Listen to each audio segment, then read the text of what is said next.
Yaxshilab eshitinglar. O'g'il bolaning qo'lida tijorati, mehnati, kasbi bo'lishi u uchun katta sharaf. Chunki sahobalarni qarasangiz, kunduzlari ular dunyoning ishini o'lmaydigan qiladigan mehnatkash odamlar bo'lgan.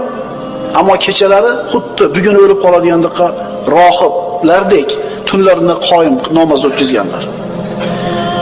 Shuning uchun qo'lida hunari bor, kasbi bor, tirishligini o'zini mehnati bilan o'tkazayotgan birodarlarimizni mana ilm majlislarini birinchi qatorlarga kelib o'tirganini ko'rganda albatta ko'zimiz quvonadi.